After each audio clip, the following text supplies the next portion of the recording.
आज से हमारा नया लेसन है। लेसन का नाम डालो सरफेस केमिस्ट्री।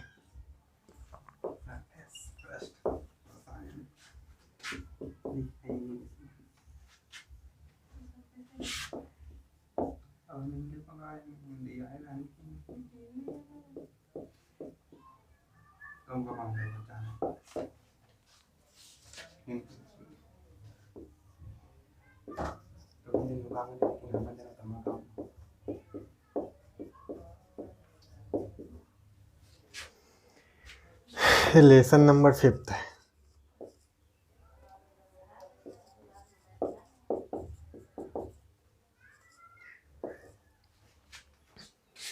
थ्योरी है, थ्योरी से रिलेटेड कॉन्सेप्ट है, यही है चैप्टर में।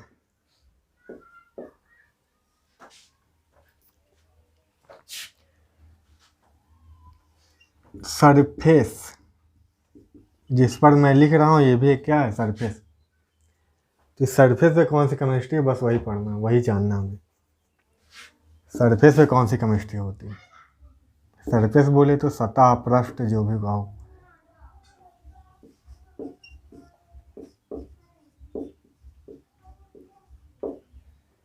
सतह क्या हुई, कोई भी सिस्टम होगा,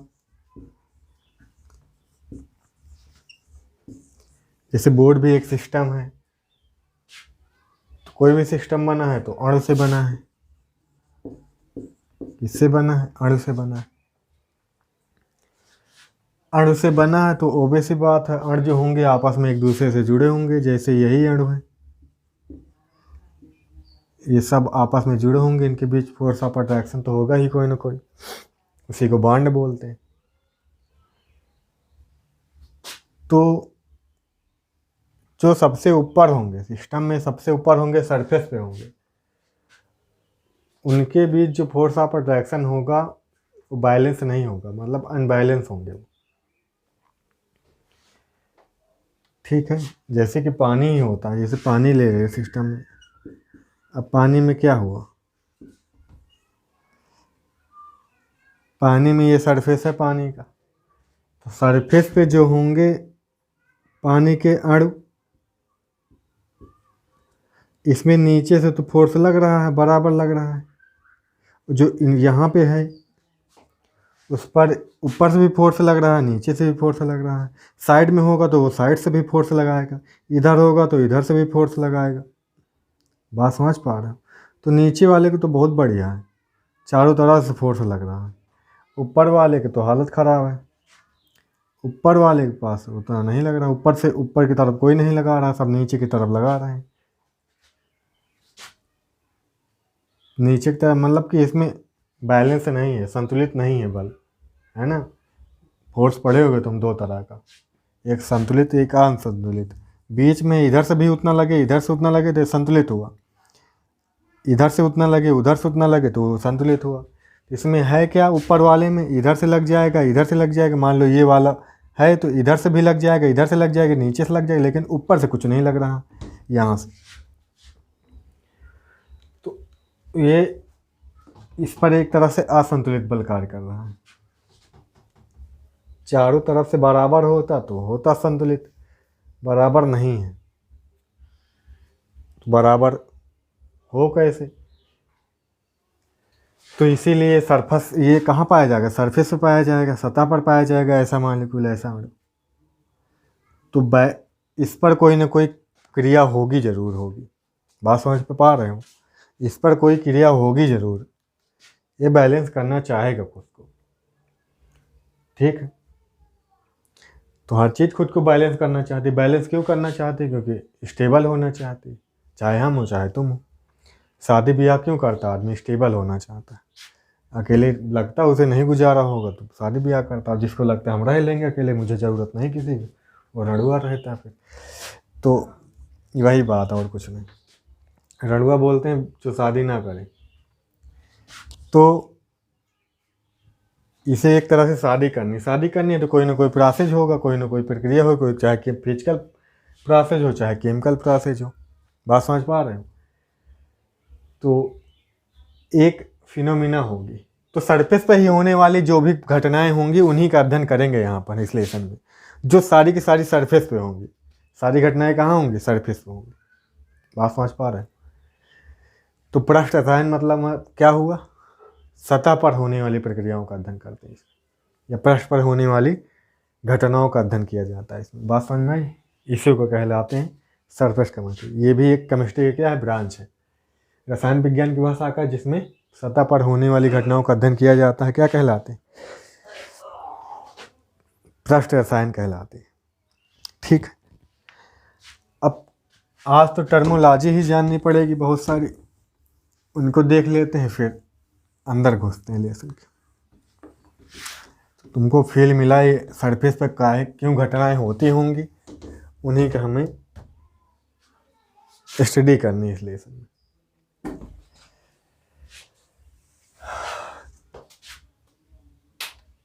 तो यहाँ पे एडजार्सन मिलेगा एक,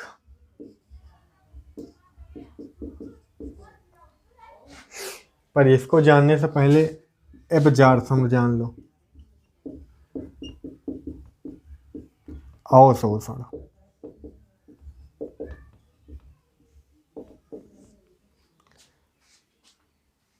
अवशोषण ये क्या है? चाय पीते हो, बिस्कुट डाल देते हो तुम। चाय पीते हो तो क्या करते हो? मैं तो इसी ऐसा है मेरे जिसमें चाय पीता हूँ, तो इसमें मैं चाय पीता हूँ तो क्या करता हूँ? सुबह सुबह ये चाय लाता हूँ, बिस्किट, मेरा बिस्किट इतना बड़ा होता है, ठीक, लाता हूँ, डालता हूँ, तो चाय क्या होती है इसमें? चाय को ये सोख लेता है ना। बिस्किट क्या होता है? चाय को सोख ले, एब्जॉर्ब कर लेता है एक तरह से। तो एब्जॉर्ब जो होता है वहाँ पर, ऐसा नहीं कि जब इतना डाले हम बिस्कुट तो इतने में पूरे में आएगी, ऐसा नहीं कि सिर्फ इतने में रह जाएगी चाय। जितना जाएगा वो पूरे में एब्जॉर्ब, बिस्किट पूरे जितना अंदर डूबा पूरे में, बिस्किट ये है इतना डूबा तो इतने में क्या हो जाएगा? एब्जॉर्ब हो जाएगी। और ज़्यादा एब्जॉर्ब करवा दोगे तुम तो बिस्किट टूट के गिर जाएगा उसी में, है ना? ऐसा होता।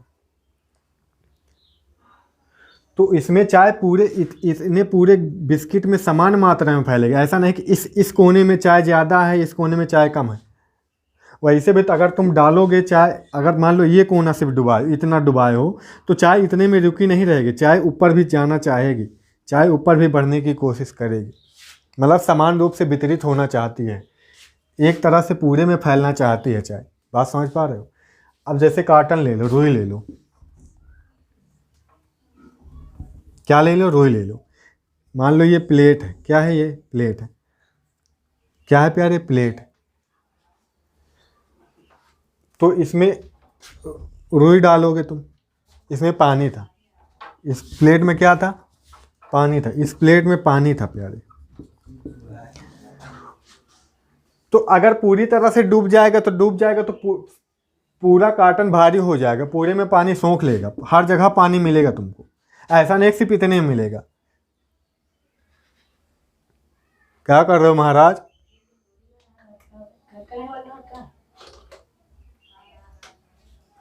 चार महीने लगा रहे हो, तुमको पता नहीं खटका बंद होता कि नहीं होता? गधा। तो क्या होगा?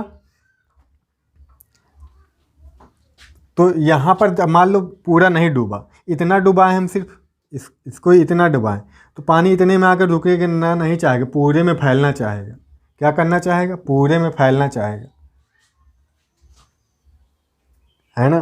अब पूरा डुबा देंगे, पूरा मान लो डाल के निकाल लें हम रुई को, तो क्या होगा? पूरे में समान मात्रा में पानी रहेगा।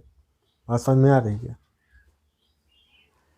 तो ये भी क्या हुआ? एब्जॉर्प्शन हुआ, अवशोषण हुआ।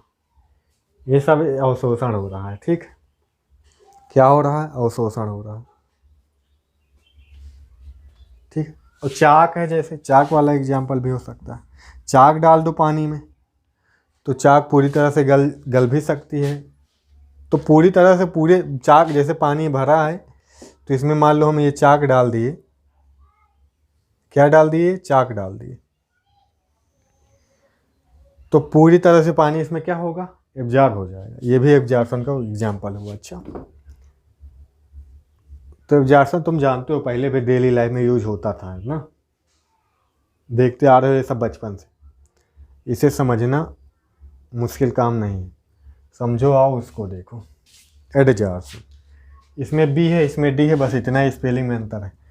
इसको बोलते हैं हिंदी में अधिशोषण।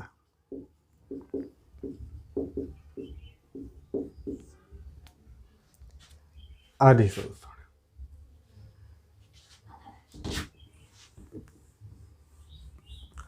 तो स्पेलिंग में अंतर है, तो समझाने में, समझने में, डिफिनेशन में भी अंतर होगा।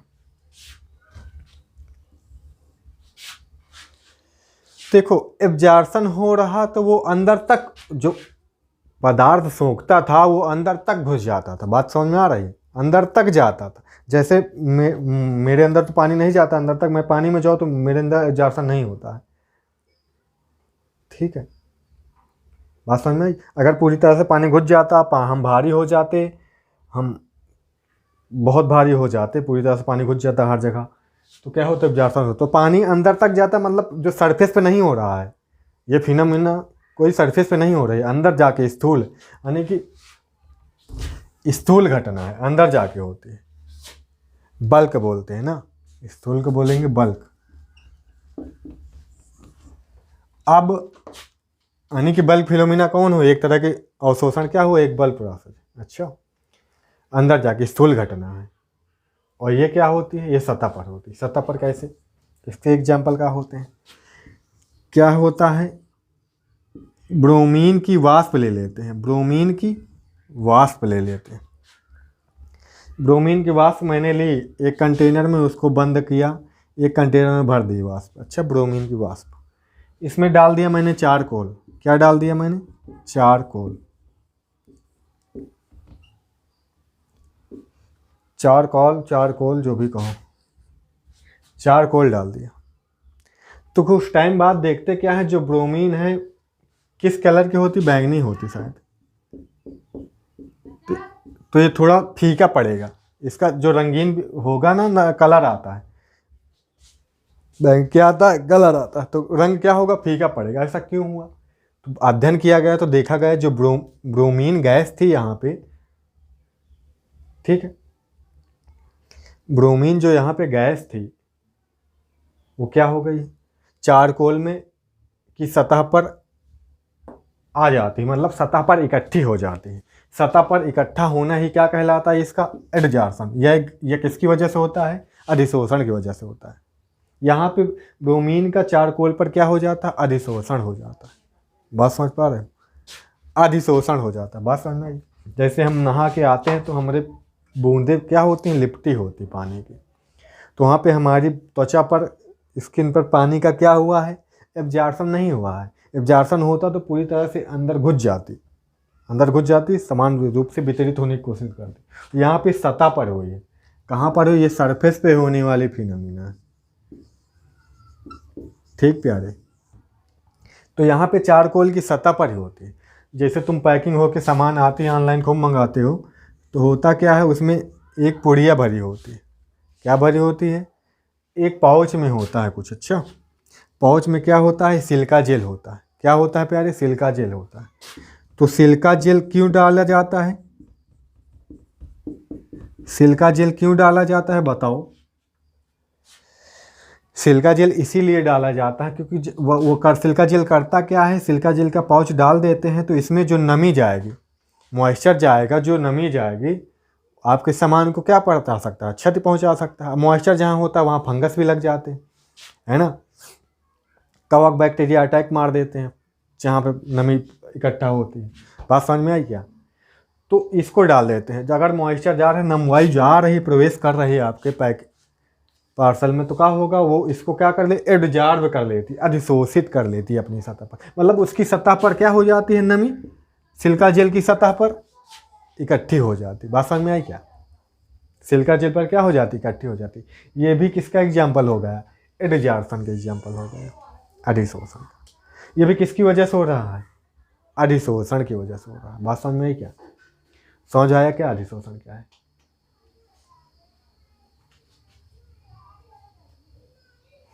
इसी तरह बहुत सारे एग्जाम्पल। अच्छा, जैसे प्लेटिनम के प्लेट है, उस पर हाइड्रोजन गैस का हो जाता है क्या?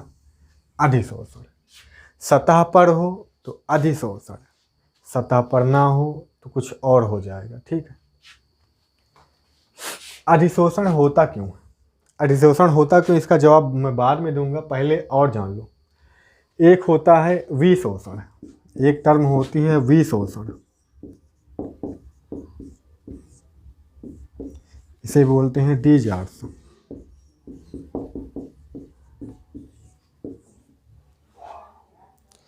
इसे बोलते हैं विजॉर्प्शन। इसमें होता क्या है, जैसे कि सिलिका जेल था, अभी सिलिका जेल पर नमी आई, नमी इकट्ठा हुई, तो अब ये नमी ऐसा तो है नहीं कि हमेशा इकट्ठे रहेगी, तो ये नमी अलग हो जाए इससे, तो यही क्या होगी ये प्रोसेस? विशोषण। शोषण ना हो तो उल्टा हो जाए वो प्रोसेस। वास्तव में अधिशोषण की सतह से अधिशोष, वो टर्म मैं बता रहा हूँ, तो उल्टा हो जाए, यानी कि अधिशोषण का उल्टा होता है क्या? विशोषण। बात समझ में क्या? बिल्कुल उल्टा प्रोसेस होती है। ठीक, एक टर्म होती है, दो टर्म होती है, एक अधिशोषक होता है, एक अधिशोष से होता है। एक अधिशोषक होता है, एक टर्म होती है अधिशोष। अधिशोष, अधिशोषक एक होती है, क्या होती है? एक अधिशोष। ठीक, ये टर्म भी बहुत इस्तेमाल होगी क्योंकि इनके बिना आगे चैप्टर में काम नहीं होगा। अच्छा, जिस पर होगा, बात समझो, जिस पर होगा वो अधिशोषक होगा, जिसका होगा वो क्या होगा? अधिशोष से होगा। अधिशोष को एब्जॉर्बेट बोलते हैं। क्या बोलते हैं? एडजॉर्बेट।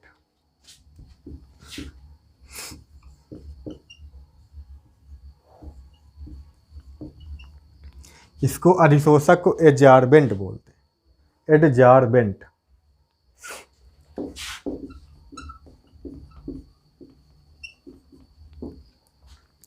ठीक है,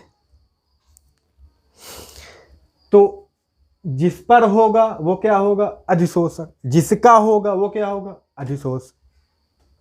अब एग्जाम्पल बहुत सारे बताएं, हम ये बोर्ड पर लिख पा रहे हैं, ये भी किसका एग्जाम्पल है? एडजॉर्प्शन का। अरे तो ये जो इंक है, इंक किस पर रुकी है? सरफेस पर रुकी है, सरफेस पर ही तो रुकी है। अगर ये इंक अंदर थोड़ी ना घुसी जा रही है, अंदर घुस जाती तो हमको पोंछ ऐसे रफ करके मिटाना मुश्किल होता, मिटाना है इसको। बात समझ पा रहे होगा? तो सरफेस पर ही तो, ये भी एक सरफेस पर घर है। चाक से लिखते हैं, डस्टर मास्टर जो चाक से लिखता है बोर्ड पे, वो भी क्या है? एक तरह के एडजॉर्प्शन हो रहा है वहाँ पे चाक का, बोर्ड पे। तो बोर्ड क्या हुआ? अधिशोषक हुआ। चाक क्या हुआ? अधिशोष से हुआ। यहाँ पे हम मार्कर से लिख रहे हैं तो मार्कर की इंक क्या हुई? अधिशोष से हुई। अधिशोषक जिस पर हो रहा, मतलब बोर्ड पे हो रहा, तो बोर्ड क्या हुआ? अधिशोषक। समझ में आई क्या? जैसे चारकोल पर नमी एब्जॉर्ब हो रही थी, चारकोल क्या हुआ? चारकोल पर हो रहा है एब्जॉर्प्शन। किस पर हो रहा है? चारकोल पर। जिस पर होगा वो अधिशोषक। जिसका होगा, किसका हो रहा था? नमी का, मॉइस्चर का। मॉइस्चर क्या हुआ? अधिशोष से। सो अधिशोष से, जिसका अधिशोषण हो वो अधिशोष से है। और जौन जिस पर हो, जो करे वो क्या है? अधिशोषक है। जैसे हमारा शोषण हो रहा है, शोषण एक फिनोमिना है, एक प्रक्रिया है। शोषण हो रहा, शोषण करता कौन है? वो शोषक कहलाता है। शोषक, जो शोषण मेरा करेगा वो क्या होगा? शोषक। जिसका होगा वो शोष से होगा, शोष से। और यहाँ पे अधि लग जाता है, आगे और कुछ नहीं। बात समझ में क्या? जिसका होगा अधिशोष, जिस पर होगा अधिशोष। ये तो छोटी सी बात है बस, ये नहीं तो इनको हवा बना लेते कुछ लोग। तो ये टर्म यूज होने वाली, तो डाल ये सब अच्छे से दिमाग में रखना। तो यहाँ पे विशोषण में क्या होता है, ऐसे भी बोल सकते विशोषण को हम, अधिशोषक से अधिशोष से क्या होने लगता है, अलग होने लगता है, पृथक होने लगता है, बात है ना। विशोषण में क्या होता है, अधिशोषक से अधिशोष से क्या होता है, पृथक होने लगता है। भाई ये दोनों जब मिल जाते हैं, ये दोनों जब मिल गए तो क्या हो गया, अधिशोषण हो गया। बात समझ में आई? अधिशोषक से अधिशोष से मिल गया तो क्या हो गया, अधिशोषण हो गया। और जब ये दोनों अलग हो गए तो क्या हो गया, विशोषण हो गया। सीधी सी बात, तुम समझते जाओ, आसान बनता जाएगा। इन दोनों का मिलना ही अधिशोषण है, इन दोनों का अलग होना ही क्या है, विशोषण है। सीधा सीधा बोल दूंगा। क्लियर है? एक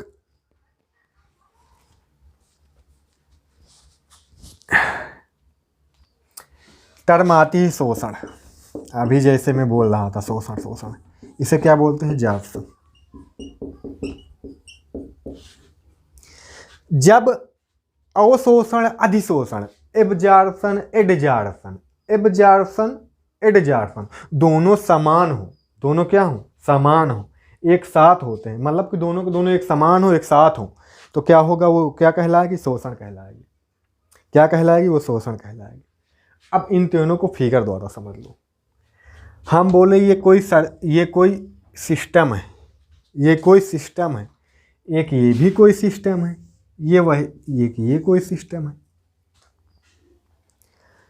तो कोई गैस है या कोई लिक्विड है, आया और इसके सरफेस से टच हो गया, इसके सरफेस के साथ जुड़ गया, इसके सरफेस के साथ जुड़ गया, तो क्या हुआ प्यारे, सरफेस पर होने वाली फिनोमिना क्या हुई प्यारे, एडजॉर्प्शन।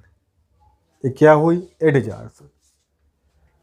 विशोषण क्या हुआ, विशोषण क्या हुआ, तो अलग होगी। अलग होना कैसे दिखाएं हम, अलग होना कैसे दिखाएं, तो अलग होना समझ लो, ये क्या होगा, अलग होगा।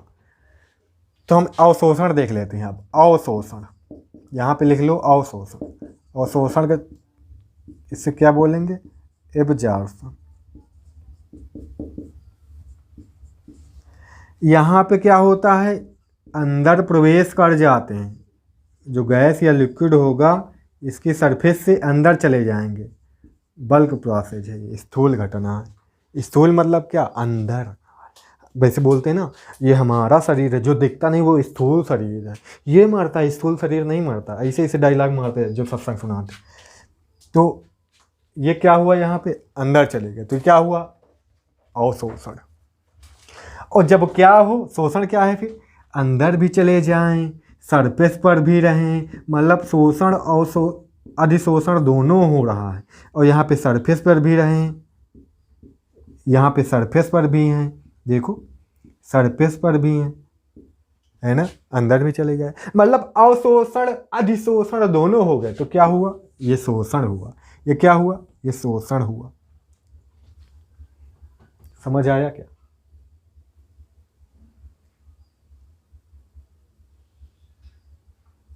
ठीक है, इतनी टर्म,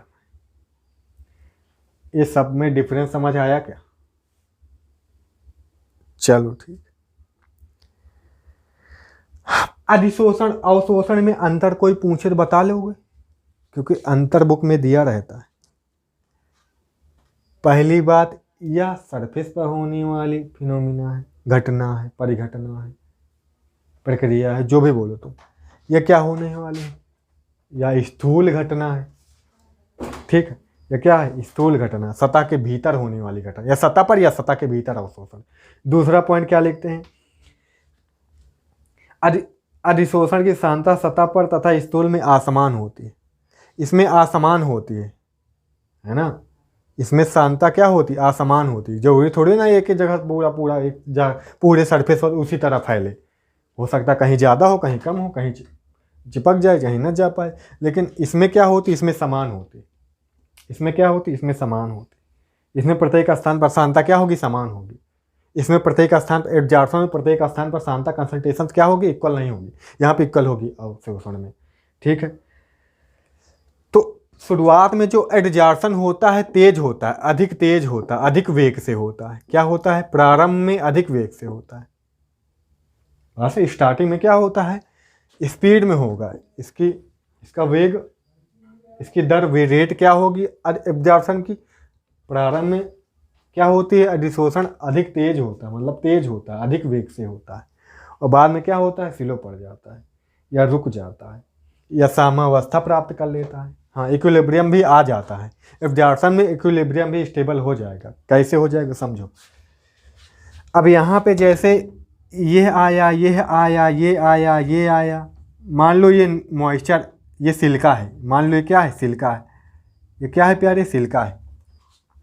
ये क्या है, सिल्का है। सिल्का है, इस पर नमी आके बैठ गई, नमी आके बैठ गई। अब तो और बैठने का चांस ही नहीं है, अब तो पूरी सरफेस को कवर कर लिया है नमी ने। बात को समझ पा रहे हो, पूरी सरफेस को क्या किया है, नमी ने कवर कर लिया। अब और बैठने का चांस नहीं, तो क्या हुआ, अब नमी तो और भी है यहाँ पे, नमी तो और भी इसके आस पास भटक रही है। तो जैसे ही छूटेगा वैसे ही चिपक जाएगा दूसरा, जैसे कोई छूटेगा वैसे चिपक जाएगा, तो इक्विलिब्रियम बन गया। जितना खत्म हो रहा है उतना बन रहा है, वही तो है इक्विलिब्रियम। समान दर से बन रहा है, जैसे छूटा वैसे पकड़ा, मतलब ना छूटने में जितना टाइम लगेगा उतना पकड़ने में टाइम लगेगा। मतलब कि यहाँ पे विशोषण और अधिशोषण दोनों की दर क्या होंगी, इक्वल हो जाएंगी एक तरह से। अलग होना मतलब विशोषण, चिपकना मतलब क्या हुआ, अधिशोषण। तो यहाँ पे इक्वल हो जाएंगे रेट दोनों, इक्वल हो गए, इक्विलिब्रियम बन गया। तो यहाँ पे इक्विलिब्रियम बन जाएगा, और यहाँ पे इक्विलिब्रियम का कोई चांस नहीं। अच्छा बात समझ में आई क्या, यहाँ पे कोई चांस नहीं। तो पहले तो तेजी से होगा, बाद में क्या होगा, स्लो पड़ जाएगा, बाद में इक्विलिब्रियम स्टेबल हो जाएगा, तो धीरे धीरे वैसे चलता रहेगा। बस इसमें कोई इक्विलिब्रियम जैसी कोई चीज़ नहीं होती, ठीक है। यह पूरी प्रक्रिया सदैव एक समान होती है, इसमें उसी स्पीड से होती है। ये सारी चीज़ें समझ में आई क्या। अब हम जवाब देंगे अधिशोषण होता क्यों है, अधिशोषण होता क्यों है। इसका जवाब देके हम आज के वीडियो एंड कर देंगे। चाहते तो हम 10-15 मिनट में ही इसको सब खत्म कर देते, पर क्यों ज़रूरत है ऐसा चाहने की। हम ज़्यादा बोलना चाहते, हम ज़्यादा बोलेंगे।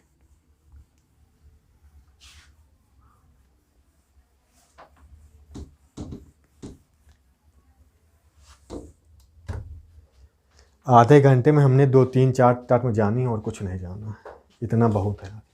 अब व्हाई, क्यों होता है क्या अधिशोषण, जरूरत सही होगी तो हुआ होगा, जरूरत ना होती इतना होता है ना, सीधी सी बात। पापा ने मम्मी लाए तो पापा की जरूरत थी मम्मी लाने, तो पापा लाए। अभी जैसे मैं समझा रहा था वहाँ पे, अब फोर्स कहाँ से लग रहा था, नीचे 3 तरफ से लग रहा था, फोर्स बैलेंस नहीं था। फोर्स को बैलेंस करने के लिए कोई ऊपर से आना चाहिए, ऊपर से आना चाहिए तो आएगा कोई। देखो यहाँ पे मान लो ये है, ये कोई मॉलिक्यूल है, कण है, कुछ भी है। एक इस तरफ बांड बन रखा है, एक इस तरफ बांड बन रखा है, एक इस तरफ बांड रखा है। बांड कह लो, क्योंकि जो एब्जॉर्प्शन होता है, दो फिजिकल भी होता है, केमिकल भी होता है। फिजिकल वाला भी होता है, भौतिक भी होता है, रासायनिक भी होता है। तो बांड बनती भी है, भौतिक वाले में बांड नहीं बनती है। बात समझ में आई। तो चाहे तो बांड कह लो, चाहे तो ये कह लो, बांड भी क्या है, एक तरह का फोर्स ऑफ अट्रैक्शन ही है, फोर्स ही है ना। तो इधर फोर्स लग रहा है, इधर फोर्स लग रहा है, इधर, ये बैलेंस नहीं है, ये अनबैलेंस। अनबैलेंस होने का मतलब क्या हो, एनर्जी हाई है उसके पास। जब पापा एनर्जी हाई थी तभी ना अनबैलेंस थी, तभी ना भटक रहे थे इधर उधर, तभी ना मम्मी आई तो बैलेंस हुए। बात समझ में आई क्या। तो ये बैलेंस कब होगा, तो अट्रैक्ट करेगा। जब बैलेंस कोई नहीं होता, एनर्जी हाई होती तो क्या होता है, अट्रैक्ट होता है। किससे अट्रैक्ट, ये या तो ये अट्रैक्ट हो जाए, या तो ये किसी दूसरे को अट्रैक्ट करे, तभी बैलेंस हो पाएगा। तो इससे आके ये मिलेगा, तभी बैलेंस होगा। बात समझ में आ रही है। बिल्कुल डेली लाइफ वाले एग्जांपल जैसे मैं जो मुँह बोल रहा हूँ, बिल्कुल वही होता है यहाँ पे, ठीक है। पापा बैलेंस हो गए, पापा को मम्मी मिल गई तब, तो इसको भी कोई मिल जाएगा ऊपर से, तो ये बैलेंस हो जाएगा। फिर ये शांत हो जाएगा, इसकी एनर्जी डाउन हो जाएगी। उसी एनर्जी से इसके, जैसे पापा तुमको निकाल दिए होंगे, तो वैसे भी ये भी कुछ वैसे करना चाहेगा। क्या करेगा देखो। अब तो ये दूसरे, मान लो ये मॉलिक्यूल है दूसरा, तो क्या करेगा ये इसको क्या करेगा, अट्रैक्ट करेगा। क्या करेगा, अट्रैक्ट करेगा, जोड़ना चाहे। जोड़ना चाहेगा तभी अनबैलेंस है, अनबैलेंस एनर्जी हाई है, एनर्जी क्या है प्यारे, हाई है, एनर्जी हाई है तो क्या होगा, ये बैलेंस होना चाहिए, हर चीज़ क्या होना चाहती, बैलेंस होना चाहती, हर चीज़ क्या होना चाहती, बैलेंस होना चाहती। तो बैलेंस करने के लिए किसी को अट्रैक्ट करेगा, मतलब तभी ना जुड़ेगा, बिना अट्रैक्शन के कहाँ जुड़ेगा। अट्रैक्शन मतलब ज़रूरत है, अट्रैक्शन क्यों होता है, ज़रूरत की वजह से ज़रूरत होती। तो ये जुड़ा, जैसे ही जुड़ेगा यहाँ पे कभी बांड बनेगी नहीं बनेगी, या फिर फोटा सा इनके बीच बल कोई स्थापित होगा, अट्रैक्शन स्थापित होगा, ठीक है, ये स्टेबल हो जाएगा, स्टेबल होगा तो इसकी एनर्जी क्या हो जाएगी, लेस हो जाएगी, इसकी एनर्जी क्या हो जाएगी, लेस हो जाएगी। बात समझ आई। जब कोई मॉलिक्यूल क्या हो, क्योंकि ज़्यादातर ये सरफेस में ही ऐसा होता है, क्योंकि हमने पानी के एग्जांपल दे के बताया था, कोई भी सोल्यूशन होगा, सोल्यूशन में जो सरफेस पे होंगे जो मॉलिक्यूल वही अनबैलेंस होंगे, तो सरफेस पे ही होता है एडजॉर्प्शन। बात समझ में आई क्या, नीचे नहीं होता, नीचे वाले बैलेंस होते हैं, उनको चारों तरफ से फोर्स बराबर मिलता रहता है, वो बैलेंस होते हैं, ऊपर वाले बैलेंस नहीं होते, ऊपर में ऐसा होता है, इस दो तरफ के मिल जाएगा, ऊपर कहाँ से, ऊपर वाले जो सबसे ऊपर मॉलिक्यूल है जो सरफेस पे है, उस पर कहाँ से ऊपर से बैलेंस मिल रहा है, तो ऊपर से कोई आएगा तो एब्जॉर्ब हो जाएगा। बात समझ में आई क्या, तो ऐसा होता है। तो ऊपर वाले को मॉलिक्यूल के पास एनर्जी हाई होती है, वो अनबैलेंस होते हैं, जैसे वो एब्जॉर्प्शन हो जाता है तो क्या हो जाए, एनर्जी लो हो जाती है, वो क्या हो जाते हैं, स्टेबल हो जाते हैं। बात समझ में आई क्या, इसलिए ऐसा होता है एब्जॉर्प्शन, इसीलिए ऐसा होता है। अनबैलेंस होगा, एनर्जी हाई होगी तो अट्रैक्ट करेगा वो दूसरे को, अच्छा, इसलिए ऐसा होता है। बात समझ में आई क्या, तो यही अब पढ़ोगे बुक में ये सारी चीज़ें लिखी मिलेंगी आपको, अब समझ में आ जाएगी। थ्योरी वाला लेसन है, लॉजिक है, लेकिन यहाँ पे कोई भी फिनोमिना मिलेगा, कोई घटना मिलेगी, कोई भी प्रोसेस मिलेगा, उसके पीछे लॉजिक मिलेगा, क्या होता है, क्यों होता है, ठीक है, ऐसे ही कुछ नहीं बता दिए। हाँ, अब वहाँ ठीक है, ऐसे कुछ नहीं होता, सबके पीछे रीजन है, ठीक है, साइंस रीजन पे चलती है ना, फैक्ट बेस होती है साइंस, ऐसे कुछ नहीं होता। चलो ठीक है, आगे कल देखो।